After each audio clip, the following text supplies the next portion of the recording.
Dave Kristen here, race director of 70.3 Boulder.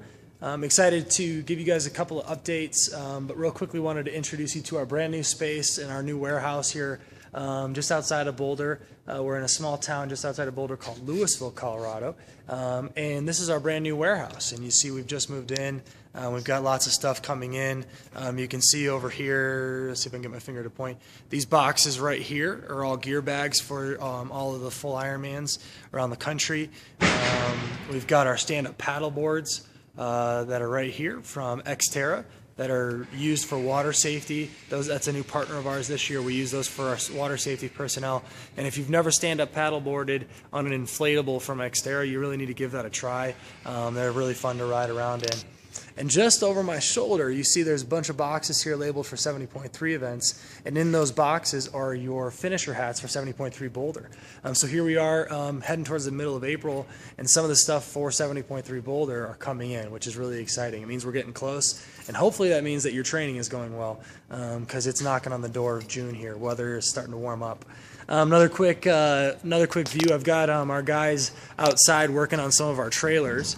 You can see there, that's actually my brother working on a trailer right there. He's getting that trailer set to hit the road here shortly, and that trailer actually will be here for both Boulder races, 70.3 and Ironman Boulder, and it'll also be in Chattanooga for both the half and the full.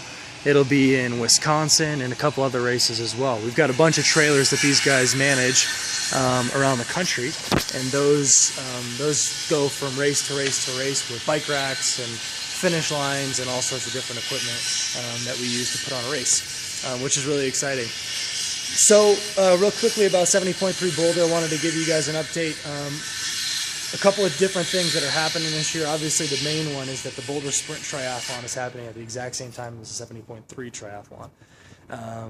The sprint athletes will be heading out at the end of all of the 70.3 athletes. So as the swim waves finish for the 70.3, the sprint athletes will begin their course. That way there's not any conflict on the swim route in terms of having to communicate which athletes are going where, and directionally out there. You'll all kind of stay clear of each other in that respect. There won't be any conflicts in terms of transition conflicts. The sprint athletes will all be racked together in a specific area. Everyone will use the same swim in, bike out, and run in, or run out, and bike in and run out chutes as well. So everybody will be heading in the same direction. We won't be having any conflicts in that respect. So if you know anybody that didn't get into the 70.3 that still wants to race that weekend, and be a part of the action, have them jump online, sign up for the Boulder Sprint Triathlon. We still have space there, and that'll be a lot of fun.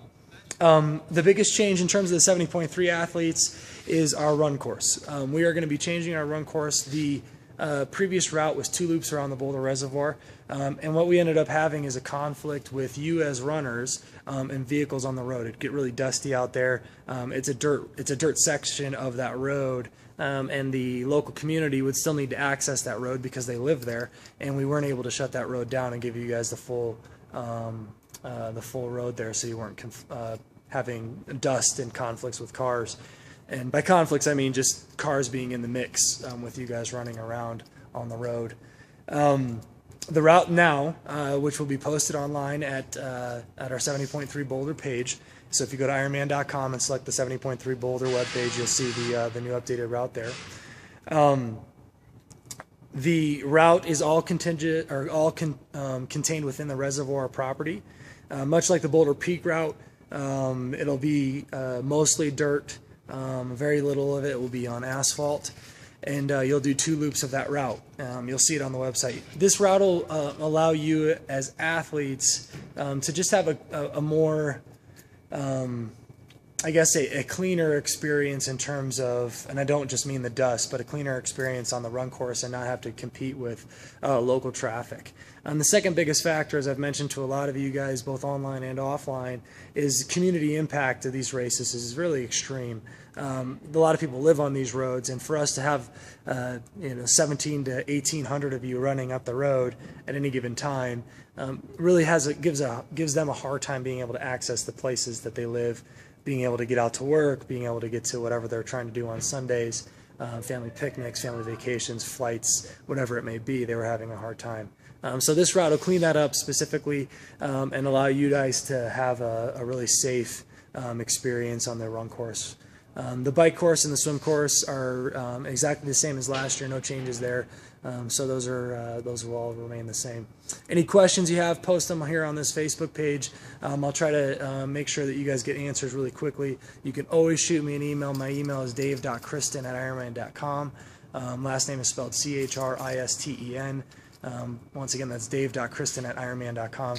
Shoot me a note if you have any questions. Send an email to our general inbox that's listed on our website as well. We're really excited about 2015 70.3 Boulder. It's going to be a lot of fun. It's such a fun race to watch because so many of our local professionals come out and use this as a great early on in the season race for them to get some racing in against each other. So we look forward to seeing you out there. Let me know if you have any questions, and hope you guys are all training well because the clock is ticking and we're getting pretty close. So we'll see you guys out there.